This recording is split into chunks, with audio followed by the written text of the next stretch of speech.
ఇప్పుడు మనం తెలుసుకోవలసింది ఏమిటంటే, తర్వాత చెబుతున్నాడు ప్రత్యేకంగా వశిష్ఠుడు, వీళ్ళు చావడం కాదయ్యా, ప్రపంచంలో ప్రతి జీవికి ఇంకో జీవి చేతిలో చావు ఉండేలా భగవంతుడు చేశాడు, మనం ఏమైనా ఆలోచించామా ఆ విషయం అంటున్నాడు. ఒక్క క్షణం ఆలోచిద్దాం. సృష్టి మొత్తానికి అతి సూక్ష్మజీవి ఏదని చెప్పారండి సైన్స్ ప్రకారం? Amoeba and hydra. ఆ వివరాలు యోగ వాసిష్టంలో ఉన్నాయండి. అది మన సాహిత్యం ప్రత్యేకత. ఇందులో బయాలజీ ఉంది, ఫిజిక్స్ ఉంది, కెమిస్ట్రీ ఉంది, అణువిజ్ఞాన శాస్త్రం ఉంది, లేనిది లేదండి అసలు. మొత్తం సృష్టి మొత్తానికి 2 మూలమైన ఉన్నాయి. అవి వెన్నెముక లేని జీవులు, అశేరుకాలు కశేరుకాలు అన్నారు. ఒకదానికి ఉంటుంది, ఇంకో దానికి కూడా. అశేరుకం కశేరుకం, అదే అమీబా హైడ్రా. వీళ్ళు పెట్టిన పేర్లే. యోగ వాసిష్టకర్త పెట్టాలంటే అలాగే, ఆయన ఇంగ్లీష్ మీడియం కాదు. అవి అతి సూక్ష్మజీవులు. వాటికంటే కొంచెం పెద్దదేమిటో తెలుసా? పేను, తల్లో ఉండే పేను. ఈ అతి సూక్ష్మజీవులైన అశేరుకాల్ని కశేరుకాల్ని పేలు తింటాయి. పేలని ఈగ తింటుంది, ఈగని సాలీడు తింటుంది, సాలీడిని అడవి ఈగ తింటుంది, అడవి ఈగని కప్ప తింటుంది, కప్పని పాము తింటుంది, పాముని ముంగిస చంపి తినేస్తుంది, ముంగిసని పిల్లి తింటుంది, పిల్లిని కుక్క తింటుంది, పెద్ద వేట కుక్కను కూడా పెద్ద పులి చంపేస్తుంది, పెద్ద పులిని ఏనుగు చంపేస్తుంది, ఏనుగుని సింహం చంపేస్తుంది, సింహాన్ని 8 కాళ్ళు ఉండే శరభ సాల్వ మృగం చంపేయగలుగుతుంది. ఆ చంపానన్న గర్వంలో అది కొండెక్కుతుంది. కొండపైన ఆకాశంలో మేఘాలు కనపడతాయి. ఆ మేఘాలను చూసి నేను సింహాన్ని చంపగలిగాను, మేఘాలు కూడా మృగంలాగే కనపడతాయి దానికి. ఆ మేఘాల సంగతి చూస్తామని ఎగురుతుంది వెర్రి ముఖం, కింద లోయలో పడి శరభసాళవ మృగం చచ్చిపోతుంది మేఘాల మాయలో పడి. ఆ మేఘాలని గాలి చల్లాచెదురు చేయగలుగుతోంది, ఆ గాలిని పర్వతం అడ్డుకోగలుగుతోంది, ఆ పర్వతాన్ని ఇంద్రుడు వజ్రాయుధంతో ఛేదించగలుగుతున్నాడు. అంతటి వజ్రాయుధాన్ని ఇంద్రుడు కేవలం చిటికెన వేలి మీద ధరిస్తాడు. చిటికెన వేలి మీద వజ్రాయుధాన్ని ధరించిన ఇంద్రుణ్ణి రాక్షసులు బాధించగలుగుతున్నారు. ఆ రాక్షస సంహారం చేసిన వాడు శ్రీ మహావిష్ణువు ఉన్నాడు. ఆ శ్రీ మహావిష్ణువు కూడా కర్మ ప్రణాళిక ప్రకారం 10 అవతారాలు ఎత్తవలసి వచ్చింది. ఇది కర్మ ప్రణాళిక. మనకి చావు ఉండదా? మనం ఇందులో దేనికంటే గొప్పవాళ్ళం? అసలు సృష్టి నిర్మాణంలోనే చావు అనేది ఉంది. పుట్టుక ఉన్నప్పుడు చావు ఉంటుంది. దానికి మనం ఈ పుట్టుకను సార్థకం చేసుకోవాలంటే ఒకే ఒక్క మహానుభావుడు, కాళోజీ నారాయణరావు గారిని వరంగల్లో జన్మించాడు మహానుభావుడు. పద్మవిభూషణ్ ఇచ్చారు ఆయనకి నరసింహరావు గారు ప్రధానమంత్రిగా ఉన్న కాలంలో. ఆయన చెబుతాడు, పుట్టుక నీది, చావు నీది, బతుకంతా దేశానిది అంటాడు ఆయన. ఆ మాట గుర్తుపెట్టుకుందాం. పుట్టుక నీది, చావు నీది, బతుకంతా దేశానిది. అటువంటి వాడు బతుకు సార్థకం. వివేకానందుడు ఎప్పుడు పుట్టాడో ఎవరికి కావాలి, ఎప్పుడు మరణించాడో ఎవరికి కావాలి, 39 ఏళ్ళ మా బతుకంతా దేశానిదే కదా. పరమహంస బతుకంతా దేశానిదే కదా. ఒక యోగి ఆత్మకథ రచించిన మహాయోగి పరమహంస యోగానంద బతుకంతా దేశానిదే కదా. గాంధీ గారి జీవితం అంతా దేశానిదే కదా. ఎంతమంది మహానుభావులు మన కళ్ళ ముందు పుట్టి వెళ్ళిపోయారు, ఇంకా ఎంతమంది ఉన్నారు, వాళ్ళ నుంచి మనం నేర్చుకోవాలి కదా. మన బతుకంతా 2 పిల్లలకే సరిపోతుంది. ఇక్కడ మా పెద్దోడు, మా చిన్నోడు అంటూనే ఇక్కడ ఆడు సెటిల్ అయ్యాడు కానీ ఈడు సెటిల్ అవ్వాలి. నువ్వు ముందు సెటిల్ అవ్వు, ఆడు సెటిల్ అవుతాడు. ఇక్కడ చెట్లు పుట్టలు అన్నీ కావాలి. ఇది ఎందుకు బెంగ? 30 ఏళ్ళు వచ్చాక వాడు సెటిల్ అవుతాడు, పొట్టలు అవుతాడు. మనకెందుకండి? వాడు చూసుకోవాలి. ఇక వదిలేయాలి, ఆ విషయం వదలడం. ఏమంటే బాగున్నారా అనగానే ఒక్కటేనండి మా చిన్నోడు అంటాడు. ఇక్కడ వాడు కూడా సెటిల్ అయ్యాడు, ఆడు సెటిల్ అయ్యాడండి, వాడు ఆవిడ అదో రకం. మళ్ళీ వచ్చింది గొడవ ఇక్కడ. ఎవరిది? ఎందుకంటే ఈయన సెటిల్ అవ్వలేదు, విషయం అది. ఈయన మనస్సు సెటిల్ అవ్వలేదు. అసలు ఎవరి మీద మన సెటిల్మెంట్ ఆధారపడకూడదండి. మన సెటిల్మెంట్ మనదే. ఎందుకంటే రేపు పైలోకాలకు వెడితే తెలుస్తుంది. యమధర్మరాజు మన లెక్కే చూస్తాడు. మా అబ్బాయి ఏదో అది ఆయిందే, నువ్వు ఇలా వచ్చేయంటాడు. అది ఆయింది, నీకు రాదు, నువ్వు వచ్చే. ఎవరి లెక్క వాడిదే ఇక్కడ సెటిల్మెంట్. అక్కడ సెటిల్మెంట్లు వేరుగా ఉంటాయి. అక్కడ మళ్ళీ సాక్షులు ఉండరు, తీర్పే ఉంటుంది. యమలోకంలో సాక్షులు ఉండరు, తీర్పే. నువ్వు చేసావా అని ఎవడాడు, చేసావు, నోరు మూసుకుపో అంటారంతే. అంటే ఎవడు సెటిల్ అవ్వడం, వాళ్ళకి పెళ్ళి అవ్వడం, వీళ్ళకి ఓడుగో, ఇవన్నీ మన పనుల. ఒక వయసులో చెయ్యాలి, కర్తవ్యాలు చేస్తాం. తండ్రికి 60 ఏళ్ళు వచ్చాయి, అయినా కొడుకో కూతురో సెటిల్ అవ్వాలి. మనం ఏం చేస్తామండి? వాడు చూసుకుంటాడు. అప్పటికి సెటిల్ అవ్వడం వాడి కర్మ. వాడిని ఏదో రకంగా ఎక్కలేదండి, అంత తాపత్రయం అవసరం లేదు. ఎందుకంటే మనకి మరణం వస్తుంది ఇక్కడ. 60 దాటి 70 దాటి రేపో ఎల్లుండో ఎవరికీ తెలియదు. సింహాలు చనిపోయాయి, ఏనుగులు చనిపోయాయి, శరభసాళవ మృగాలు చనిపోయాయి, దేవేంద్రుల చేత రాక్షసుల చేతుల్లో ఇబ్బందులు పడ్డాడు శ్రీ మహావిష్ణువు. ఆ రాక్షసులను చంపడానికి 100 అవతారాలు ఎత్తాల్సి వచ్చింది. అంతకంటే గొప్పవాళ్ళమా? నిత్యం సన్నిహితో మృత్యుహో అని గమనించాలి. ఇంకో మాట చెబుతున్నాడు యోగ వాసిష్ఠకర్త. 7000 ఏళ్ల క్రితమే చెప్పాడు ఈ పేపర్లో వార్తలని. పోనీ నువ్వు బతుకుదాం ఏదో చేద్దాం అనుకుంటున్నావు కదా, బతుకు, దానికి అభ్యంతరం లేదు, ఎలా బతకాలో నేను చెప్పాను కదా. కానీ ఊరికే లోకం గురించి ఆలోచించక, ఎందుకంటే ముందు ముందు ఇంకా ఘోరంగా ఉంటుంది పరిస్థితి.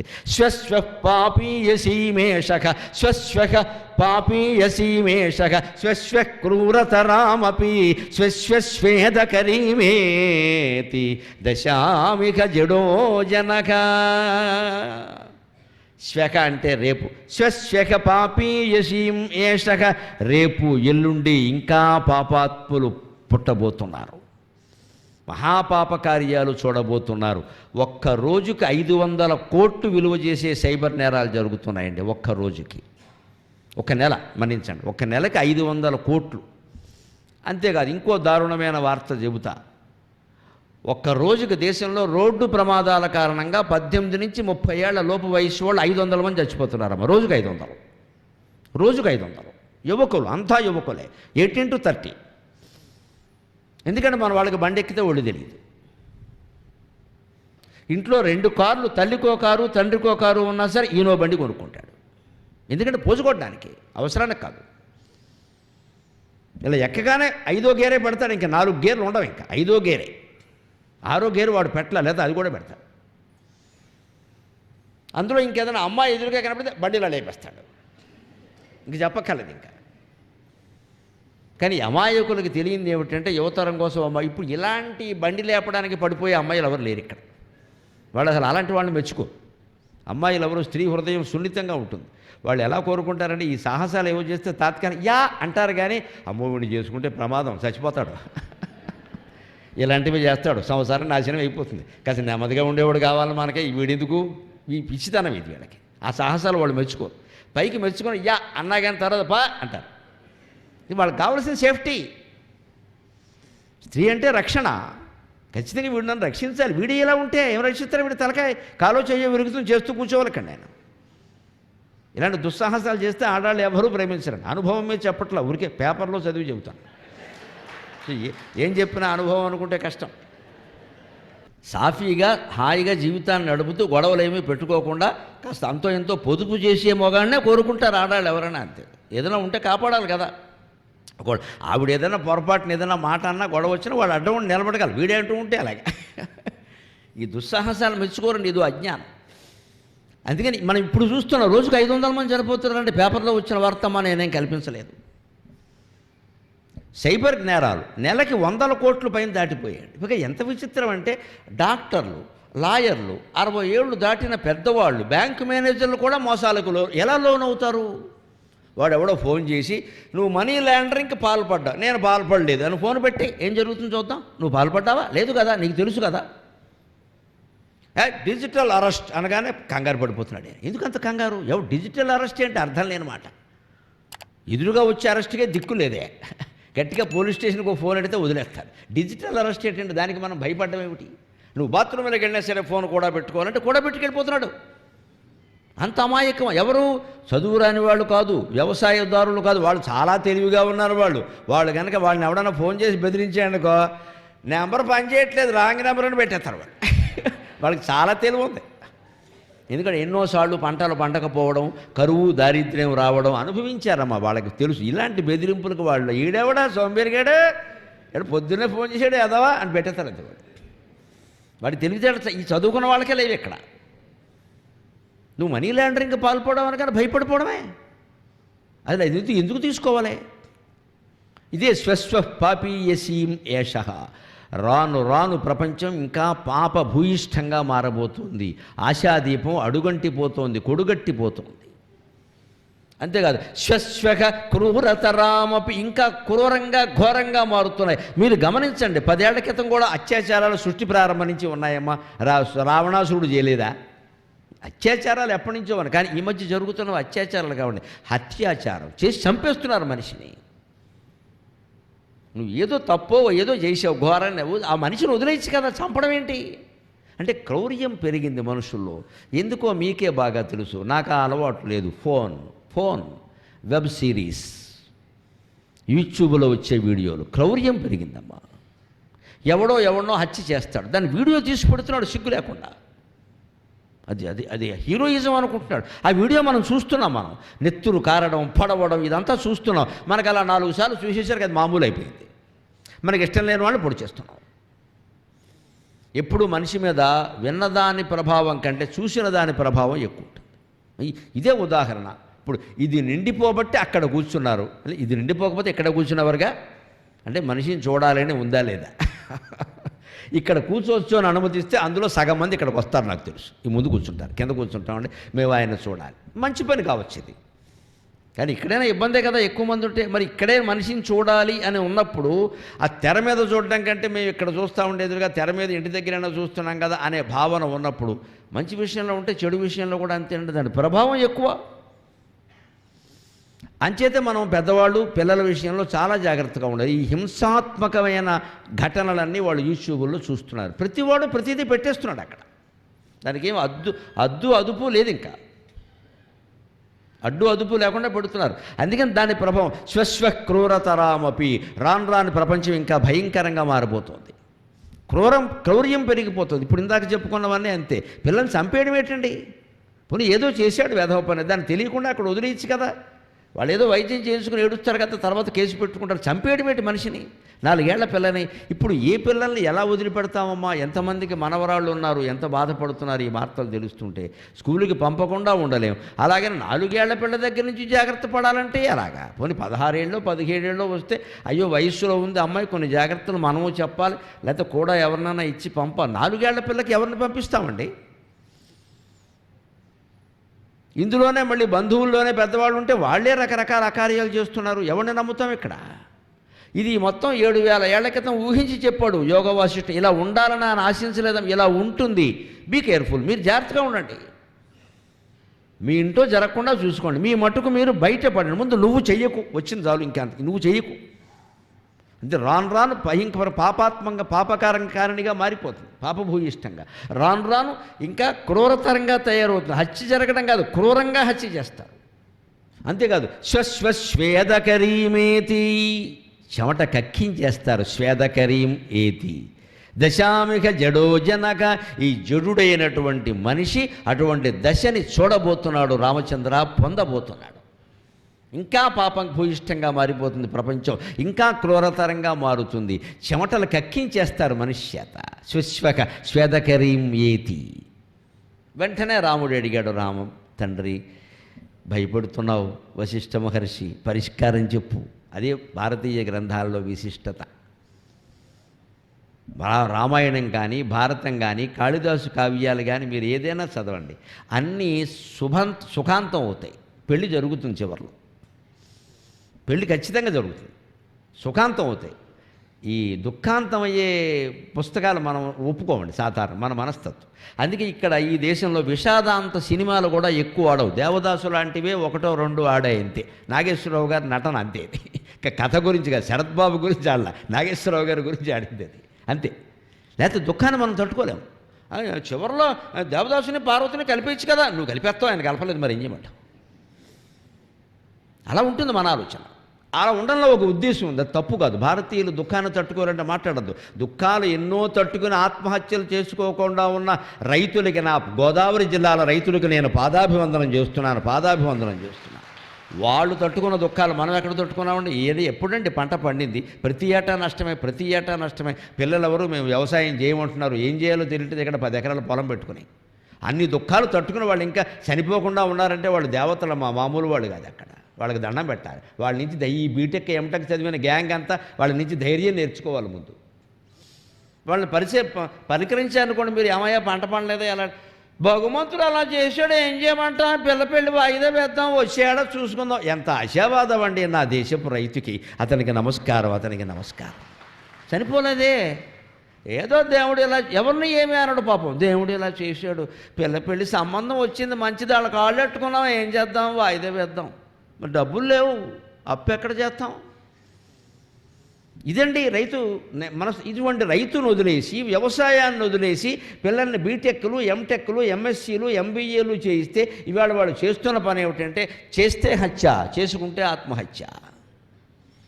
ధైర్యం లేదు చదువులు ఎక్కడ, ఉద్యోగం రాకపోతే ఆత్మహత్య, అనుకున్న అమ్మాయి కానీ అబ్బాయి కానీ దొరకకపోతే ఆత్మహత్య, ఏదైనా ఎవరైనా ఇంట్లో ఫోన్ వద్దని మందలిస్తే ఆత్మహత్య. అన్నిటికీ అదే దారా? తండ్రి అన్నాక మందలించడా? తల్లి అన్నాక మందలించదా? లేదా తల్లిదండ్రులు ఎందుకు? అంచేతను భారతీయ గ్రంథాల్లో గొప్పతనం ఏంటంటే పరిష్కారం చెబుతారు ఖచ్చితంగా. ఇది ఎలా ఉంటుందని చెబుతున్నాను నేను భయపడడం కాదు. దీని నుంచి వ్యక్తి ముందు నువ్వు తప్పించుకో, నువ్వు నీ పని నువ్వు చెయ్యి. ఏం చేయాలి? నువ్వు చేయకు, ఇలాంటి పనులు నువ్వు చేయకు, అంత క్రూరతరంగా నువ్వు ఉండకు, అంత పాపిష్టి పనులు నువ్వు చేయకు, అంత చెమట కక్కించే విధంగా నువ్వు ప్రయత్నించకు, ప్రశాంతంగా ఉండు. ఆ ప్రశాంతంగా ఉండడం ఎలాగో చెబుతున్నాడు ఇక్కడ. అడవికి మాలి ఉండడు. రాబోతున్న భయంకర ప్రపంచం ఇప్పటికే వచ్చింది. ఇటువంటి ప్రపంచంలో కూడా మనం ప్రశాంతంగా ఉండొచ్చు, చేయవలసిన పని చేస్తూనే. అడవికి మాలి ఉండడు, మహాబ్ధికి ఆవలిగట్టు లేదు. యోగ వాసిష్ఠ సారంగా ఈ శ్లోకం చదివినప్పుడు నాకు వచ్చినటువంటి భావనది ఇష్టదైవం కావ్యంలో ఉంది.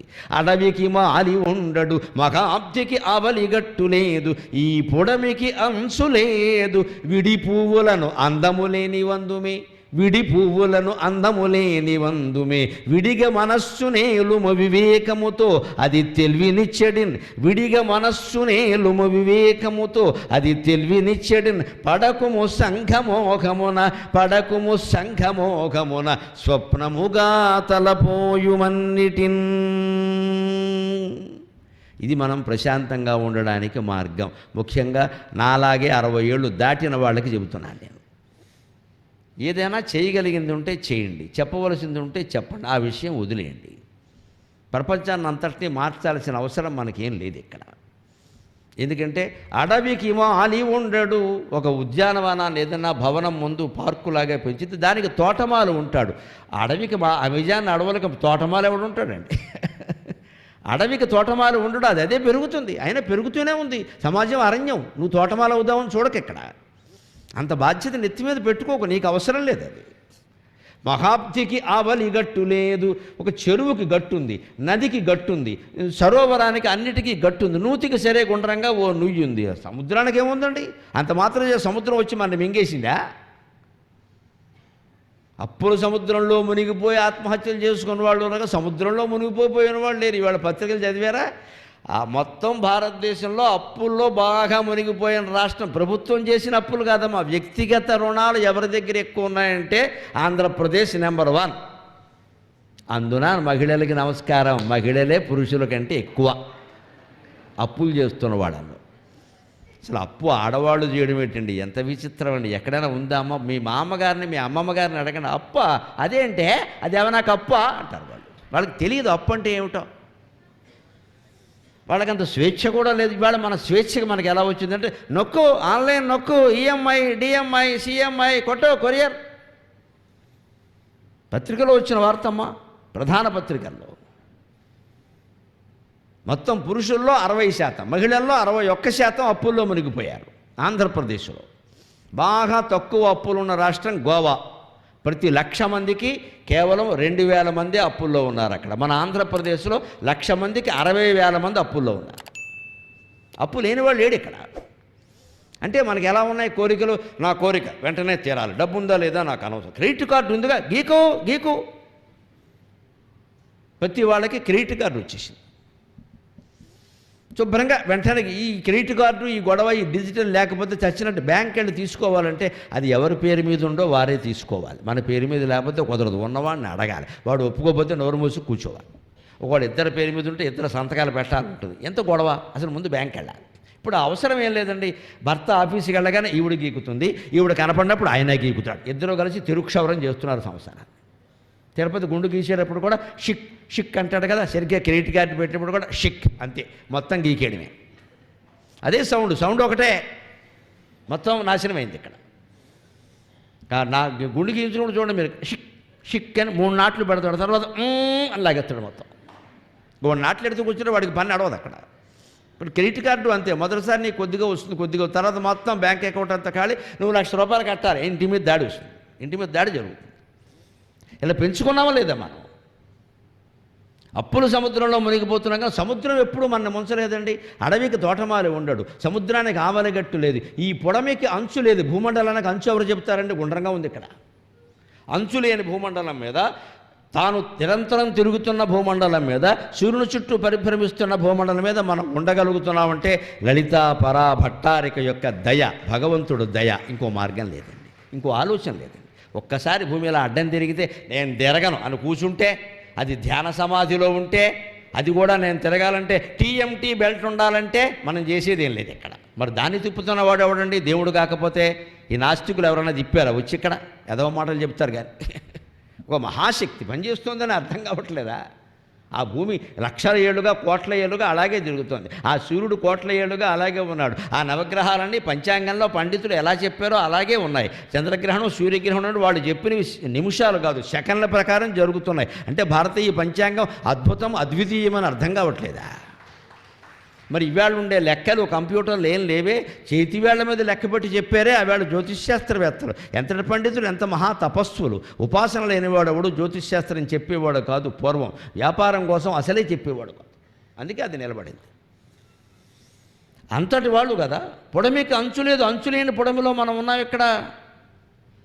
విడిపువ్వులను అందము లేని వందుమే పూజ చేసేవాళ్ళు గమనించండి. దండ కట్టక్కర్లేదమ్మా, 4 చామంతి పూలు, 2 గులాబీ పూలు, 2 ఇంకొక బంతి పూలు లాంటివి కలపండి, ఎంత అందంగా ఉంటుంది.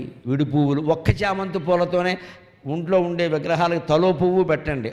5 విగ్రహాలు ఉంటే 5ంటికి 5 పువ్వులు పెట్టండి, చూస్తే కళకళ ఆడిపోతూ ఉంటుంది. చూస్తే విడి పువ్వులు కూడా అందంగానే ఉన్నాయి కదా. మనం కూడా విడిగా ఉండడం నేర్చుకోవాలంటే కావాలని దెబ్బలాట పెట్టుకోమని కాదు, ఏకాంతంగా గడపడం నేర్చుకోవాలి. విడిగా మనస్సు నేలుము వివేకముతో అది తెలివినిచ్చడిన్. కృష్ణమూర్తి గారు చెప్పేదంతా తత్వంలో అదే. నువ్వు ఏకాంతంలో ఎందుకు ఉండలేవు? 10 మందితో ఎందుకు కలుస్తావు ఊరికే?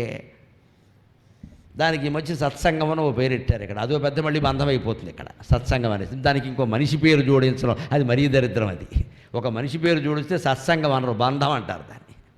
నువ్వు ఒట్టినే సత్సంగం అంటే నలుగురు కలవండి, అందులో ఒకరు రాకపోయినా మిగిలిన వాళ్ళు మానకండి, చేసుకోండి అక్కడ. ఇప్పుడు ఇంతమంది కూర్చున్నారు మీరు ఇక్కడ, ఎవరు వచ్చారని మీరు చూశారా? పైగా రాకపోతేనే మంచిది, ఆ చోట్లో మనం కూర్చోవచ్చు అనుకున్నారు అంతే. అలాగే కూర్చోవాలి ఎక్కడైనా, అంతేగాని మళ్ళీ సత్సంగం ఉండడం, ఓ 10 మంది కలవడం. ఏంటి మీరు రావట్లేదు ఈ మధ్య, నీకు ఎందుకమ్మా గొడవ అంటే ఆవిడతో ఓ బంక పెట్టుకున్నావు ఇక్కడ. ఆవిడ రాకపోతే నువ్వు రావు.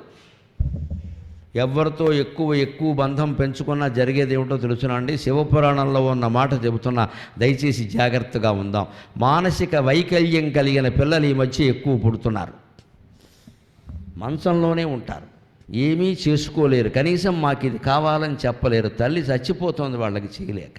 తండ్రైనా తప్పించుకుంటాడు, తల్లి తప్పించుకోలేదమ్మా. 18 ఏళ్ళు, 20 ఏళ్ళు, 30 ఏళ్ల బట్టి చేస్తున్నారు తెవళ్ళల్లా. దానికి కారణం శివపురాణంలో చెబుతాడు. కుమారుల్లో 5 రకాలు ఉంటారని చెప్పి, నువ్వు ఎవరితోనైనా అటాచ్మెంట్ బాగా పెంచుకుని వీళ్ళు లేకపోతే నేను ఉండలేను, ఇది లేకపోతే నేను ఉండలేను అన్నావంటే వాడు నీకు మానసిక వైకల్యం కలిగిన సంతానమే పుడతాడు. వాడు అలాగే ఉంటాడు, నువ్వు చూస్తూ ఉంటావు అంతే. ఇప్పుడు లేకపోతే ఉండలేనన్నావు కదా, ఉన్నాడుగా చూడు, అంతే నీ కర్మ. జరిగింది ఏదో జరిగింది, వాళ్ళ పట్ల దయ చూపిద్దాం, మనం చేయవలసిందంతా చేద్దాం, దాని గురించి కాదు కదా. మనం ఇంక పెంచుకోకూడదు. ఇంకా కొందరు ఉద్యోగాలు చేస్తారు, ఆయన వెళ్ళకపోతే ఈయన మానేస్తాడు, ఇద్దరు కలిసి ఎడుతూ ఉంటారు ఇక్కడ బండి మీద. ఆయన సెలవు పెడితే ఈయన సెలవు పెడతాడు. కొన్ని కుటుంబాల మధ్యలో అనుబంధాలు ఉంటాయి. యాత్రలు కడితే వీళ్ళు వాళ్ళు ఎప్పుడూ కలిసి వెళ్ళక్కర్లేదు, కొన్ని మానేయాలి, కావాలనే మానేయాలి. మేము రావని చెప్పాలి, మాకు కుదరదని చెప్పాలి. మా ఇంట్లో అశౌచం అంటే రావని చెప్పాలి. ఎప్పుడు అలా 2 జంటలు, 4 జంటలు, 6 జంటలు కలిసి వెళ్ళాల్సిన అవసరం లేదు. వెళ్ళడం తప్పని కాదు, అక్కడ వెళ్ళవలసిన పని లేదు. నువ్వు ఒంటరిగా కూడా వెళ్ళాలి. అసలు ఒంటరిగా వెళ్ళినప్పుడు సముద్ర తీరంలో ఉంటే ఓ గుడిని దర్శిస్తే కలిగే అనుభవాలు, అనుభూతులు వేరు. ఈ 10 మందితో ఉన్నప్పుడు ఎప్పుడు కూడానండి, నేను శుక్రవారం నాడు ముందు చూసా, ఇదో అహంకారం వచ్చింది ఇక్కడ. నేను చూద్దామనుకున్నాను కుదరనివ్వలా, ఇదో అవమానం వచ్చింది ఇక్కడ. ఎందుకు వచ్చిన గోల ఇది? మనం ఒక్కడమే ఉంటే లేదు కదా ఈ గోల, ఈ పోటీలు. విడిగా మనస్సు నేలము వివేకముతో అది తెలివినిచ్చెడెను. పడకము సంఘమోహమున స్వప్నముగా తలపోయుమన్నిటిన్ అంటున్నాను దాన్ని యోగవాసిష్ట సారంగా. జరుగుతున్న సంఘటనలన్నింటినీ స్వప్నం. మంచి జరిగినా అంతే, చెడ్డ జరిగినా అంతే, ధర్మం జరిగినా అంతే, అధర్మం జరిగినా అంతే, న్యాయం జరిగినా అంతే, అన్యాయం జరిగినా అంతే. నువ్వు న్యాయవాదివైతే న్యాయం తరఫున వాదించు, నువ్వు న్యాయమూర్తివైతే న్యాయంగా తీర్పు చెప్పు, నువ్వు ఉపాధ్యాయుడివైతే సవ్యంగా పాఠాలు చెప్పు. నువ్వు ఏ పనిలో ఉంటే ఆ పని చేయి. మిగిలిన సంఘం అంతా నువ్వు సంస్కరిద్దామని అనుకో, అది అయ్యే పని కాదు. అదే దానికి పరిష్కారం. అందుకే భారతీయ గ్రంథాలు ఎప్పుడు దేనికైనా సరే పరిష్కారం చూపిస్తాయి ఖచ్చితంగా. నువ్వు ఉండి ఇలాగా మిగిలిన వాళ్ళు ఉన్నారో లేదో మన అజ్ఞానం ఎలాంటిది అంటే మనం ఒక్కళ్ళు ఉంటే సరిపోతుంది ఏంటంటే భీమవరం అంతా ఉండాలి. అలా ఎవడు చేస్తాడు? మా ఊళ్ళమ్మ కూడా చేయలేదు అలాగా. మొత్తం అందరూ మనసులు మార్చేస్తారేటి? నువ్వు ఉండరాదా? ఈయనకు ఉండడం ఇష్టం లేదు, అందుకని అందరి మీద తోసేస్తాడు. ఇక్కడ అందరూ ఉన్నాక అందరూ ఉన్నారు అని ఒక ఐతం ఇచ్చాక ఈయన ఉంటాడు అనమాట. సాధ్యమేనా? ఆలోచించండి. అంచేది మనకి మనమే ఎప్పుడు అలా ఉండాలంటే ఏం చేయాలయ్యా? మంచినీళ్ళు తాగాలి. ఇష్టానిష్టా పరిత్యజ్య చేతసా వాసనా స్వయం యథా ప్రాప్తం చకారాసౌ జాగ్రత్యేవ సుషుప్తవతు. ఇలా ఈయన చెప్పినట్టుగా విడిగా మనం ఏకాంతంగా ఉంటూ కూడా సామాజిక విషయాల్లో ఎంతవరకు ఉండాలి, మనం చేయగలిగింది ఏమి చేయాలి అది చెబుతున్నాడు ఇక్కడ. ఖచ్చితంగా పరిష్కారం లేకుండా ఉండదని చెప్పానుగా. ఇష్టానిష్టా పరిత్యజ్య.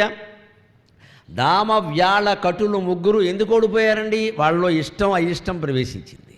నేను చేస్తున్నాను, నేను గెలవాలని, కాబట్టి ఓడిపోయారు. అంచేత నువ్వు వ్యవసాయం చేసినా, వ్యాపారం చేసినా, సంసారం చేసినా, ఉద్యోగం చేసినా ఈ ఇష్టాలు పక్కన పెట్టు. నేను ఎంతో కష్టపడుతున్నానండి, నాకు ప్రమోషన్ రావడం లేదు, మా పక్కావిడికి వచ్చేసింది ప్రమోషన్ అని పేపర్లో ఉత్తరాలు రాస్తారు. నాకు ఎంత అమాయకంగా కనిపిస్తారు. పేపర్లో వాళ్ళు ఏం చేస్తారు? నీకు ప్రమోషన్ రాకపోతే బాధపడకమ్మా, తేలిగ్గా తీసుకో అని చెప్తారు. దీనికి నువ్వు తీసుకుంటే అయిపోయి మళ్ళీ వాళ్ళకి ఎందుకు ఇక్కడ?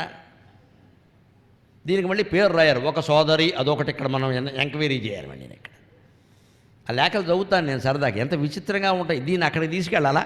పెద్ద సైకాలజిస్టు దానికి సమాధానం చెప్పాలి. నీకు ఈ మాత్రం తెలియట్లేదా?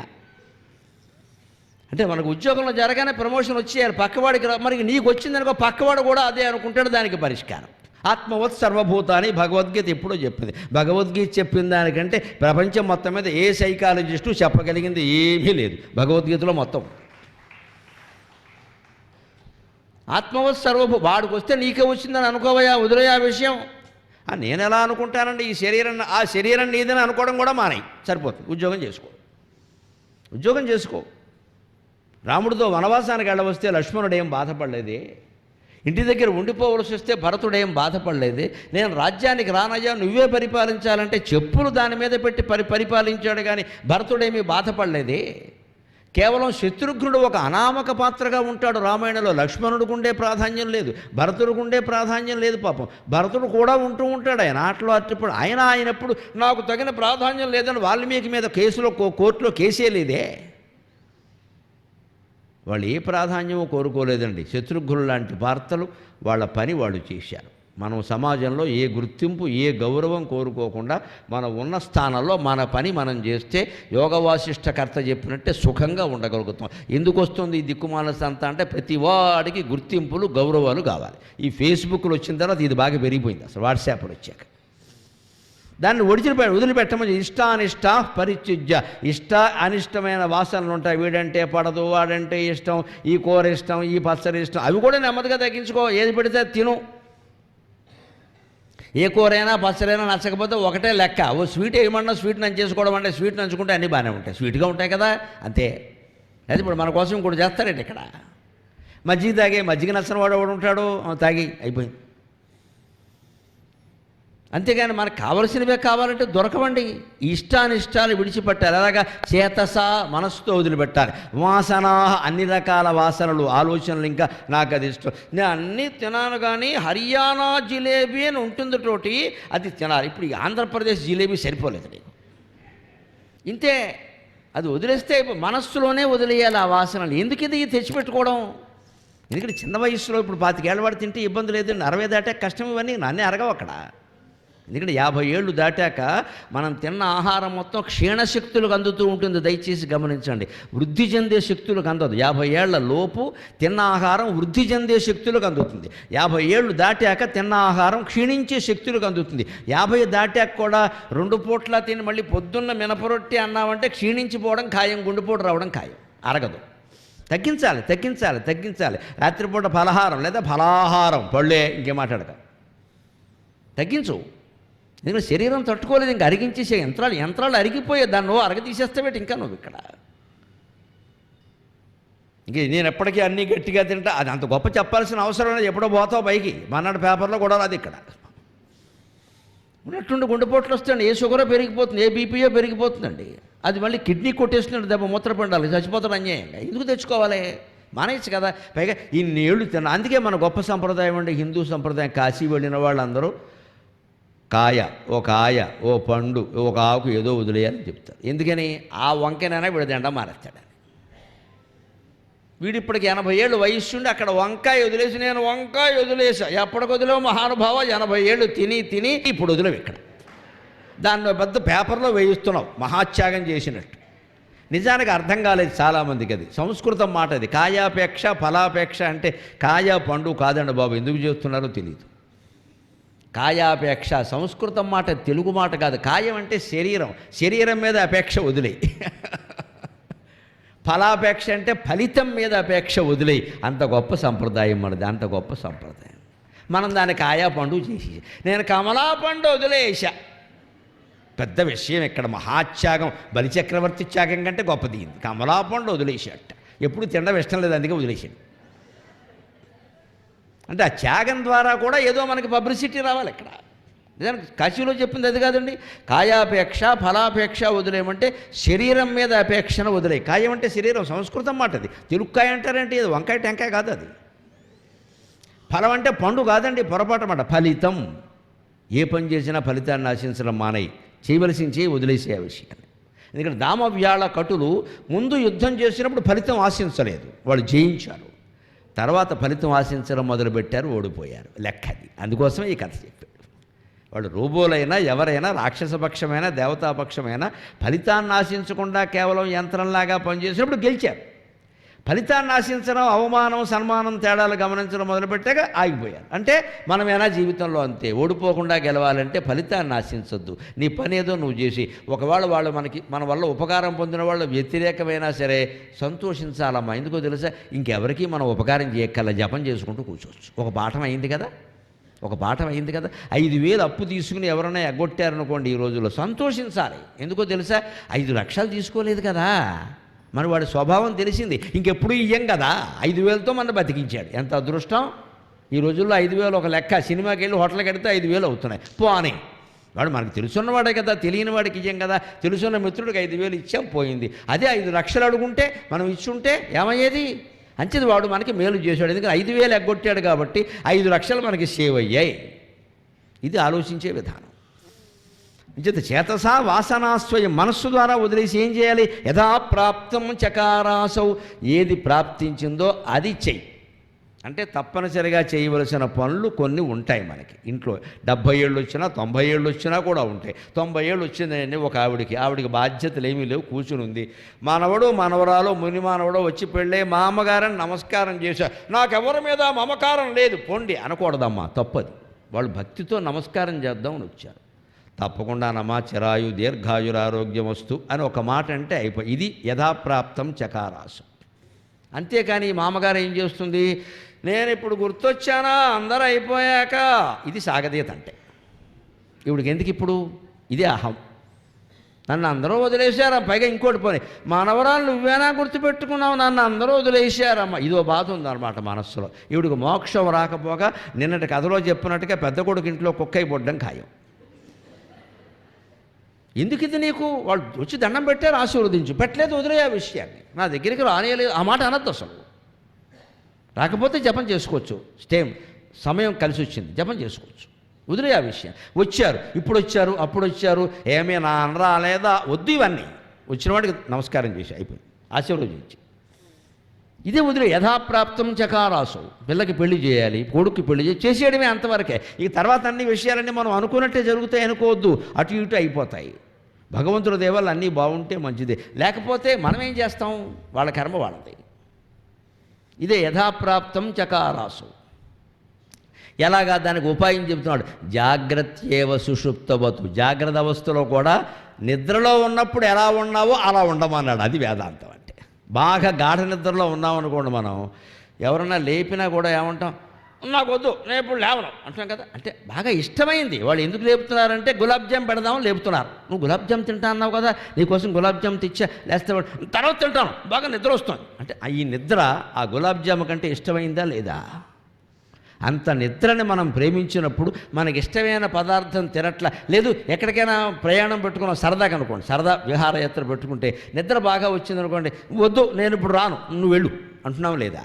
అంటే ఆ నిద్ర ఈ విహారయాత్ర కంటే, గులాబ్ జాము కంటే, దేనికంటే కలిసి మనకి ఇష్టంగా ఉందా లేదా? సరిగ్గా జాగ్రత్త అవస్థలో కూడా ఇష్టాన్ని వదిలేస్తే, గాఢ నిద్రలో ఉన్నట్టుగానే ప్రవర్తిస్తే కర్తవ్యాలు మాత్రమే చేస్తాం, మిగిలినవన్నీ రాసుకోకుండా పూసుకోకుండా ఉంటాం. అప్పుడు పక్క వాళ్ళకి ప్రమోషన్ వచ్చిందా మోషన్ వచ్చిందా మనకు అనవసరం, అది మనకెందుకు వచ్చిన గొడవ? మన పని మనం చేసాం, వచ్చేసాం. ప్రమోషన్ కోసమా మనం ఇది చేసేది? ప్రమోషన్ వస్తుంది, అప్పుడు ఏమిటి వస్తుంది? ఇంకా ఇంతకంటే గొప్ప ప్రమోషన్ ఇంకోటికి వస్తుంది, మళ్ళీ నీకు మోషన్ ఖాయం. ఎక్కడ ఎందుకు వచ్చిన గొడవ ఇదంతా? నీ పని జీతం ఇస్తున్నారు కదా, నీకు తీసుకోరాదా? ఈ పోటీలు ఏమిటి? మొత్తం ఉద్యోగాల్లో గొడవ, సంసారాల్లో గొడవ, తోడళ్ళ మధ్యలో గొడవ, తోడుకోడళ్ళ మధ్యలో గొడవ. ఎందుకు వస్తున్నాయో గమనించండి, పోటీల వల్ల వస్తున్నాయి. వారికి ఉన్నారు మాకు లేరు, వారికి ఉంది మాకు లేదు. ఎందుకు వచ్చిన గొడవ ఇది? నీకున్నదేదో నీకుంది, వారికి ఉన్న రోగాలు మనకి లేవు, మనం అదృష్టవంతులం. అది అక్కడ పోల్చుకోరే, డబ్బుతో పోల్చుకుంటారు, ఇళ్లతో పోల్చుకుంటారు, సంబంధాలు పోల్చుకుంటారు, కానీ వారికి అనేక రోగాలు ఉన్నాయి, మనకి లేవు. ఎంత అదృష్టవంతులం! అలాగని ఆవిడ మొహం మీద ఆ మాట, నీకు 3 రోగాలు ఉన్నాయి నాకు లేవు అనకూడదు, చీపురు గట్ట తీసుకుంది ఆవిడ. ఇదే యోగం అంటే, పాటించడం అంటే ఇదే. నీ మనస్సులో ఉంచుకో అమ్మ, బయటికి ఎందుకంటావు? మనస్సులో ఉంచుకొని సంతోషించు. వాళ్ళకున్న అనేక లోపాలు ఉన్నాయి వాళ్ళు, మన దగ్గర అవి లేవు కదా. మనం బాగానే ఉన్నాం కదా. ఇలా ఉండగలిగితే ఇదే చెబుతున్నాడు ఇక్కడ, జాగ్రత్యేవ సుషుప్తవద్దు. జాగ్రత్త అవస్థలో కూడా గాఢ నిద్రలో ఉన్నప్పుడు ఎలా ఉంటావో అలాగే ఉండవయ్యా, అనవసరంగా ఎందుకు చేస్తున్నావు?